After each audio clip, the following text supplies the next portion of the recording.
ओम शांति। सुनते हैं 27 अगस्त की अव्यक्त मुरली से दिल में छिपने वाली गहराई की बातें। आज की अव्यक्त मुरली में बाबा ने आदि समय अमृत वेला, बाबा ने कहा अमृत वेला है फाउंडेशन वेला, सारे दिन का आदि समय। अगर उस समय बच्चे बाबा का दिल में पूरा समा लेते हैं, प्यार बाबा के प्यार में समा जाते, तो बच्चे दिन में सारा दिन में कोई और चीज आकर्षित कर नहीं सकती। अगर आदि समय में पूरी तरह बाबा का प्यार दिल में नहीं समाते तो दिन में कहीं ना कहीं फिर आकर्षण होती। मतलब कि अमृत वेला एक फाउंडेशन वेला है, सारे दिन का फाउंडेशन वेला। जैसा फाउंडेशन वैसी दिन भर की बिल्डिंग तैयार होनी। इसलिए सुबह पूरा प्रयास करके हमें बाबा के साथ कनेक्ट होके बैठ जाना चाहिए। उसी से हमें शक्ति मिलेगी, बहुत पावर मिलेगी और दिन भर भी अच्छा कर पाएंगे। फिर बाबा ने कहा, कई बच्चे पूछते हैं बाबा अभी तक माया क्यों आती है? माया क्यों आती? बाबा ने कहा क्योंकि दिल में जगह रखी हुई है। कोई ना कोई जो है कहीं ना कहीं दिल में जगह रखी हुई है। परमात्म प्यार पूरा समाया नहीं है। कहते हैं ना कि दिल के टुकड़े हजार किए, कोई कहाँ गिरा कोई कहाँ गिरा। एक टुकड़ा बाबा को भी दिया है, एक टुकड़ा बच्चों को दिया है, एक टुकड़ा परिस्थितियों को दिया है। तो बाबा ने कहा पूरा प्यार समा जाए दिल में, एक बाबा के सिवाय किसी में बुद्धि ना जाए, फिर जो है बच्चे किसी प्रकार की माया आ नहीं सकती। बाबा ने कहा बच्चों को, कई बच्चे होते हैं ना, लौकिक में भी मिट्टी से खेलना अच्छा लगता है, बच्चे मिट्टी से खेलते हैं। बाबा ने कहा व्यर्थ संकल्प क्या है? ये भी तो बच्चे मिट्टी है ना। वैसे भी कहते हैं अच्छा व्यक्ति है, व्यक्ति भी क्या है? मिट्टी है ना। किसी देहधारियों की याद आती, वो भी तो मिट्टी, कहते हैं ना मिट्टी मिट्टी में मिल जाएगी। तो बाबा ने कहा इस मिट्टी से खेलना बंद करो। हाँ, तो फिर जो है फिर व्यर्थ संकल्प आदि इन सब से मुक्त हो जाएंगे। फिर बाबा ने कहा कि देखो बच्चे, लेवता अच्छा लगता है या दाता अच्छा लगता है? व्यक्ति पर प्रभावित कहीं हो जाते हैं तो व्यक्ति में भी लेवता, वो भी तो लेवता है ना। तो लेवता को क्यों याद करें? देव देने वाले दाता को याद करें ना, उसने भी तो उससे लिया है। फिर बाबा ने कहा कि बच्चे, लगाव चाहे गुण से हो, चाहे विशेषता से हो, चाहे व्यक्ति से हो, तो वो लगाव नीचे ही गिराएगा।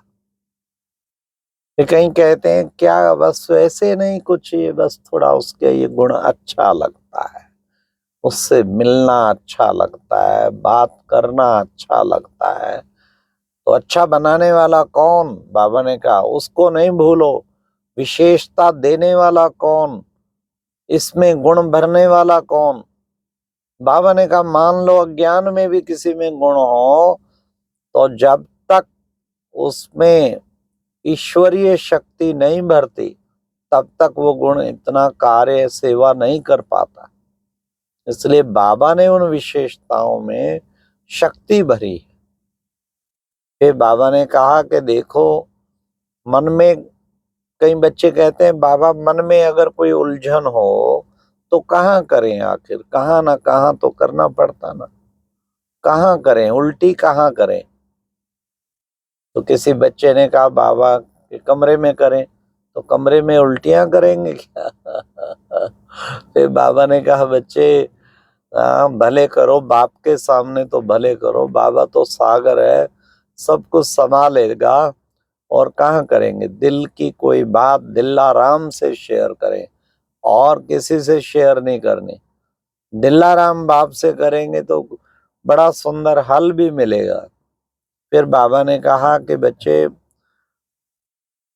विशेष बच्चों को जो चैलेंज करते हो ना सारी दुनिया के सामने, एक चैलेंज करते हैं क्या हम तुम जो कहते हो आग कपूस इकट्ठा रह के आग ना लगे, ये संभव नहीं है।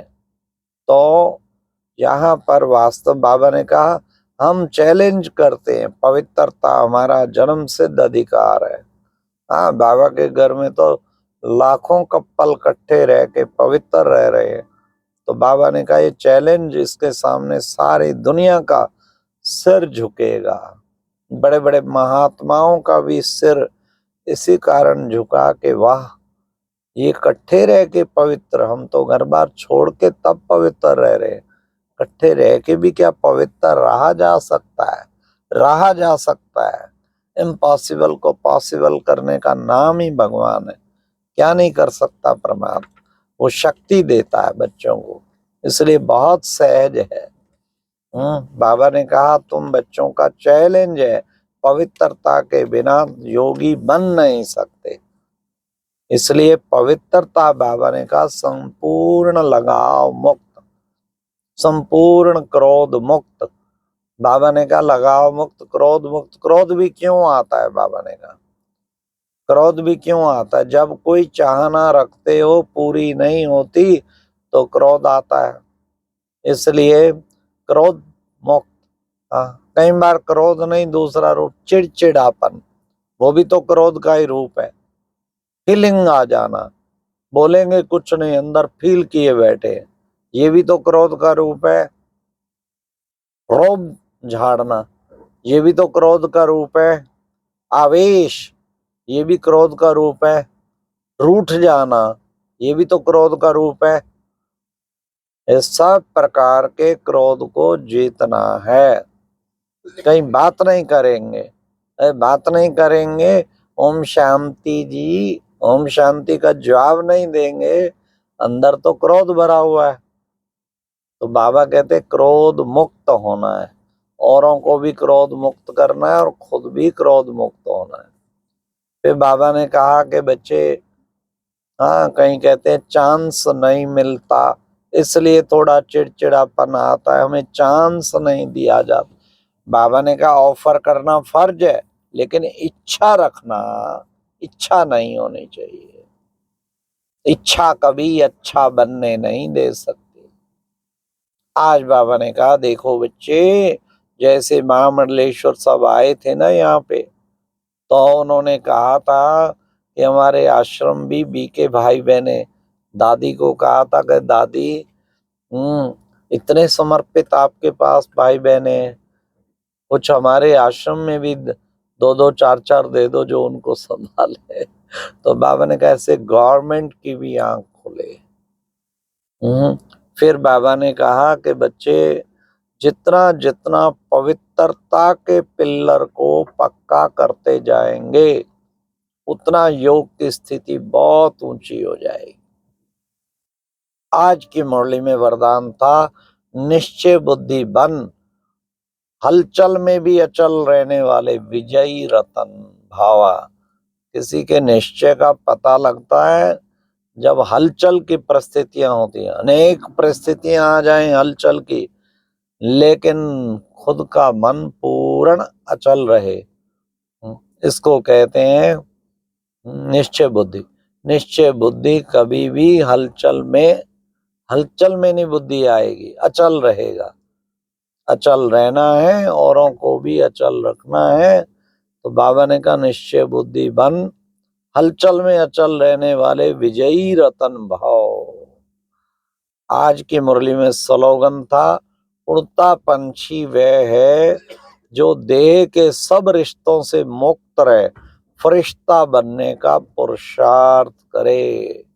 क्या बनना है? उड़ता पंछी, उड़ के पर परम धाम पहुंच जाओ, उड़ के पर सूक्ष्म वतन पहुंच जाओ। उड़ता पंछी बनना है ना, तो उड़ता पंछी वह है जो सब रिश्ते दे के उनसे परे होके, मुक्त होके फरिश्ता बनने का पुरुषार्थ करे। फरिश्ता वह जिसका किसी से कोई रिश्ता नहीं, फरिश्ता वह जिसके सारे रिश्ते एक बाबा के साथ जुड़ गए। फरिश्ता सदा ही उड़ती कला में रहता, खुद भी उड़ो औरों को भी उड़ाओ, उड़ती कला में जाना। अभी बाबा कहते चढ़ती कला नहीं, उड़ती कला में जाना। अच्छा, ओम शांति। ये थी आज की मुरली से दिल में छपने वाली गहराई की बातें। ओम शांति।